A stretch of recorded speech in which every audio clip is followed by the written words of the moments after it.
सानिया के अब्बा एक मामूली से फोटोग्राफर थे, जबकि उसके होने वाले ससुर एक बड़े बिजनेसमैन थे। सानिया को उसकी सास ने एक शादी में देखा था और तभी उसे पसंद कर लिया था। फिर जल्दी ही उसका रिश्ता भी तय हो गया। आज सानिया की शादी थी। लाल जोड़े में उसका हुस्न और निखर आया था। सभी सहेलियां उसे घेर कर बैठी थीं और हंसी मजाक कर रही थीं। सानिया, तुझे पति नहीं लखपति मिल रहा है, सानिया की खास सहेली रिंकी ने कहा। काश हमें भी कोई ऐसा ही मोटा मुर्गा मिल जाए तो जिंदगी ऐसे कटे, टीना ने अपने दिल पर हाथ रख कर कहा। रुपए पैसे का लालच मुझे नहीं है, मैं तो सिर्फ ये चाहती हूँ कि मेरा होने वाला पति तनमन से मेरा हो, सिर्फ मेरा, सानिया ने धीरे से कहा। जब वह तुमसे शादी कर रहा है तो तुम्हारा ही हुआ न, रिंकी ने कहा। शादी करना और सिर्फ बीवी का होकर रहने में फर्क है रिंकी डियर, सानिया ने कहा। अच्छा, अपने विचार अपने पास रख, रिंकी ने कहा तो सभी सहेलियां खिलखिलाकर हंस पड़ी। शादी के बाद जब सानिया अपनी ससुराल पहुंची तो वहां की शानो-शौकत देखकर वह भी सोचने पर मजबूर हो गई कि आखिर उसकी सास ने उसे ही क्यों चुना। ये ठीक था कि वह शक्ल सूरत से अच्छी थी, पर उस जैसी तो और भी बहुत होंगी। शादी के बाद कुछ दिन तो हंसी खुशी से बीत गए। उसका पति नादिर अपने माँ बाप का इकलौता बेटा था, इसलिए उसे लाड प्यार से पाला गया था। नादिर अपना ज्यादा समय घर से बाहर ही गुजारता था। सानिया इस बारे में कभी पूछती तो नादिर कह देता कि काम के सिलसिले में उसे बाहर रहना पड़ता है। एक दिन सानिया की तबीयत कुछ खराब थी।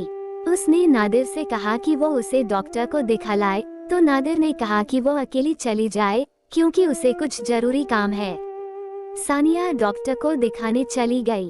रास्ते में अचानक सानिया ने एक सिनेमा हॉल के पास नादिर को एक लड़की के साथ घूमते देखा। वो वहाँ का नजारा देखकर सब कुछ समझ गई। सानिया की हालत अजीब हो गई। किसी तरह वह घर वापस आई। शाम को जब नादिर आया तो सानिया ने पूछा, आज आप कहाँ थे? मैं काम के सिलसिले में बाहर गया था, नादिर ने साफ झूठ बोला। मैंने अपनी आंखों से आपको एक लड़की के साथ कहीं घूमते देखा था, सानिया बोली। ओह, तो तुमने देख लिया, नादिर ने लापरवाही से कहा। कौन थी वह? सानिया ने पूछा। किस किस के नाम पूछोगी? मैं बाहर क्या करता हूँ, इससे तुम्हें क्या लेना? तुम्हें बीवी का हक तो मिल रहा है ना, नादिर ने कहा। तुम्हारे इस रूप के बारे में मैं सोच भी नहीं सकती थी, सानिया ने कहा। जैसे तुम दूध की धुली हो। शादी से पहले क्या क्या गुल खिलाए होंगे, कौन जानता है, नादिर ने बेशर्मी से कहा। अगर मैं ये कहूँ कि मैं दूध की धुली हूँ, तो, सानिया ने कहा। इसका क्या सबूत है तुम्हारे पास?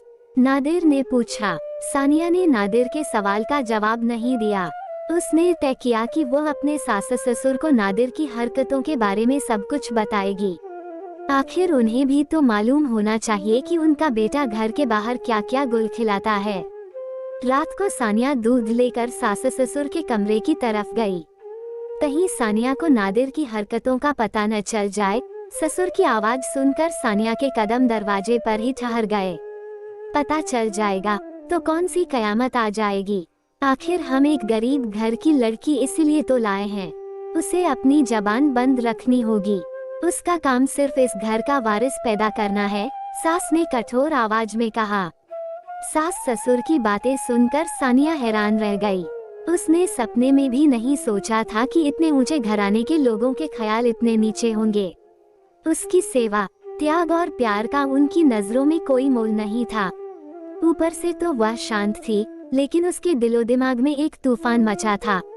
मैं भी दिखाकर रहूंगी कि मैं क्या कर सकती हूँ, सानिया ने मन ही मन सोचा। धीरे धीरे समय गुजरने लगा। इस बीच सानिया कई बार अपने मायके भी गई, लेकिन उसने अपने माँ बाप से कुछ नहीं कहा। सानिया माँ बनने वाली है, यह मालूम होते ही पूरे घर में खुशी छा गई।